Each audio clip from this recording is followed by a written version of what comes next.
Every October, the local farm outside of town was a main event for our family. The farmer riding a giant rusty old tractor with a tow hitch that looked like it could snap at any moment, loaded us up in a trailer for a hayride out to the pumpkin patch.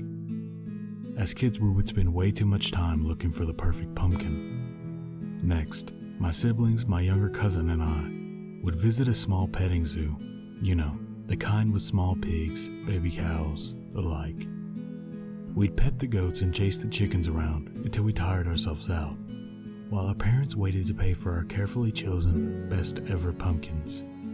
Without fail, every year, the owners of the farm built a cute, simple hay maze for the kids to play around in and give the parents some time to breathe.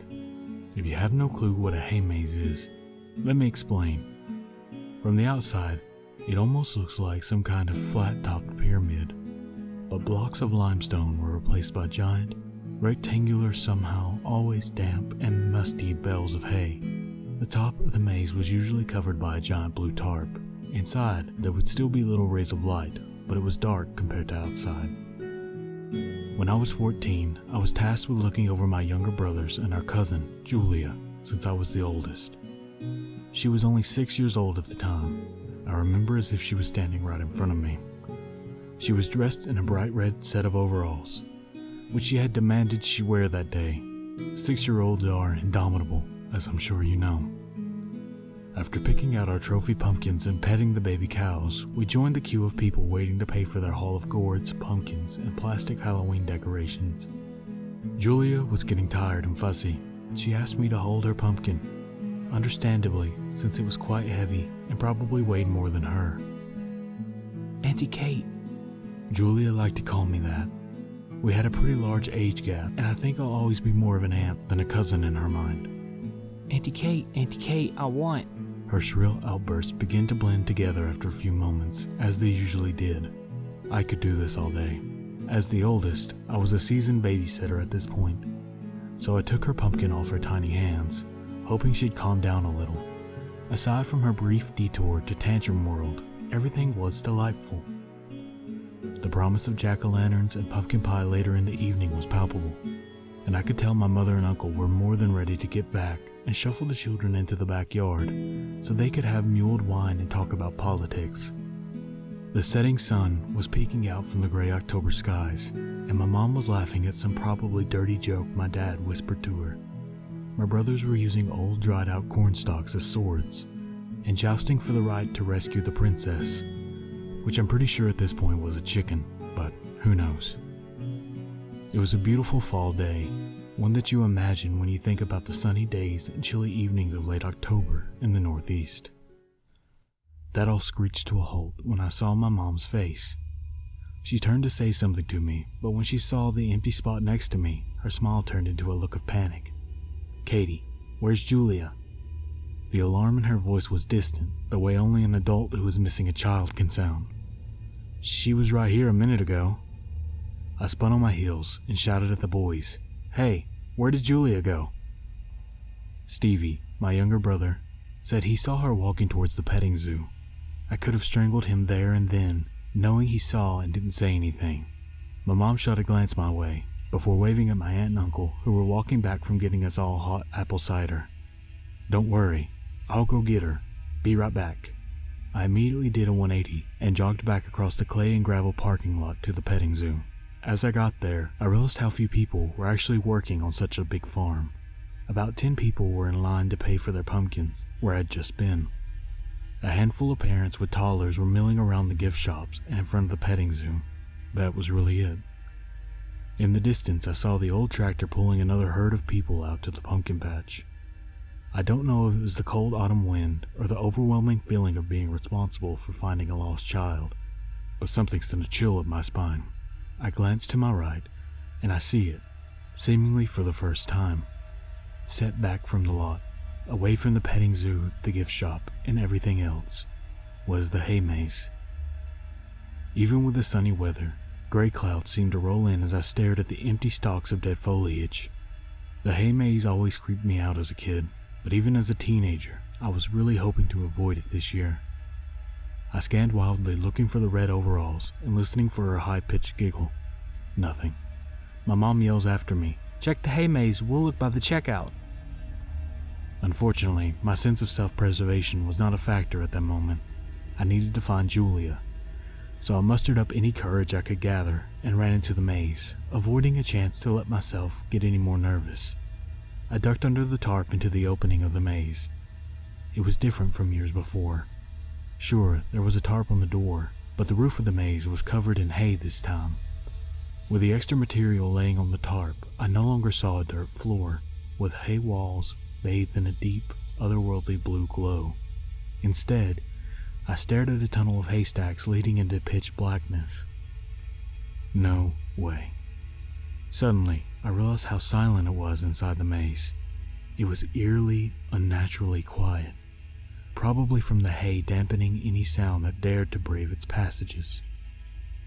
It was also sickly warm inside, and smelled like old books mixed with a touch of mold. I just wanted to get in and out as quickly as possible. "Julia!" No response. "Hey, Julia!" I called out in a sing-songy tone she usually responded quite affectionately to. "It's time to go. Come out wherever you are." A brief, ominous silence fell over the maze. I couldn't hear anything, not even my own breath. Suddenly the walls of moldy hay bales next to me shook, and I heard Julia's laugh. I'd know that laugh anywhere. Knowing she hadn't been kidnapped by some heels-have-eyes hillbillies, I relaxed a bit, and finally exhaled. "Come on, Julia. This isn't funny. We have to go. Can you come out, please? We're going to carve jack-o'-lanterns soon, and you won't want to miss it." Another muffled giggle bubbles up through the hay maze. I couldn't discern where it was coming from, but it definitely sounded further than the last one. Like I said, the center of the hay hallway was pitch black. While I was straining my eyes trying to see anything at all in the inky black void, I heard a quick pitter-patter of tiny feet across the dirt floor. I thought I could make out a tiny shadow skittering across the hall, leading to the rear of the musky labyrinth. "Fine, you win. Stay there.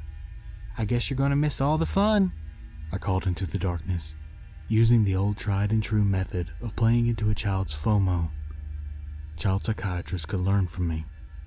I wasn't carrying a flashlight, and of course, this was the time of giant Nokia brick cell phones, so I was without any way to see in the dark. But hay mazes were for little kids, right? How scary could it be? I entered the maze, turned once, turned again, and the little patch of light behind me disappeared faster than I had anticipated. Maybe the clouds were blocking the sun again. Lucky me. I felt my way around the sharp straw-covered walls in the pitch-black dark. I came to a corner and found what seemed to be a long, T-shaped hallway leading deeper into the maze. There was a strong, fleeting breeze, followed by the pitter of tiny footsteps and giggling somewhere in the dark. "Julia, don't run. You'll get hurt," I yelled sternly.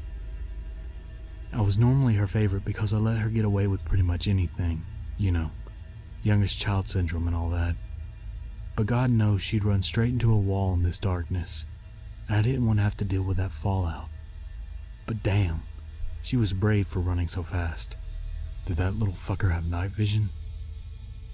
Feeling my way along the walls deeper into the maze, I hear a tiny voice in my ear. "Auntie Kate, I found you." My heart lurched into my throat, and my stomach turned itself inside out before I could take a breath. "Jesus!" I screamed. More giggling, a smattering of footsteps, another cold breeze shot past me, and now I was losing my patience. My fear of the maze disappeared. I was primarily annoyed we hadn't eaten yet, and I was dreading the half-hour drive home before I could fix that issue. "Julia, that was not nice. Where are you? Come grab my hand. I can't see you." I extended my arm out into the void. "We have to go, now." The tender little fingers of a small child wrapped around mine, and I let out a sigh of both relief and exasperation. Another little giggle. "That was fun, Auntie Kate. Thanks for playing hide-and-seek with me. I wanted to do this all day," Julia says. "Don't do that again, okay?" I said, clumsily making our way back out the way I came in. After a couple of minutes that felt like hours, I finally saw a dim orange light filtering in from the entrance to the maze. My mom was holding the tarp door open a few yards away. I don't think I've ever been so relieved to see her. Trekking towards the doorway, I called out to her, "Don't worry, I got Ju—" But before I could finish what I was going to say, Mom yells, "Kate, we found her, let's go."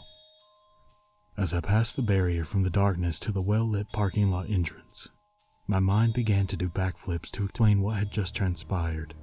My hands were shaking the tiniest bit, but the tiny hand attached to it was gone. I didn't want to, but I couldn't help myself. I looked back to the dark entrance of the maze, and I swear, I saw something recede into the darkness. As I turned back around to get the hell out of there, I saw Julia standing with my mom, holding her hand. Once again, a tiny giggle echoed from deep within the seemingly soundproof maze. Has anyone ever experienced anything like this, or know what it could be? I'm still losing sleep over it all these years later.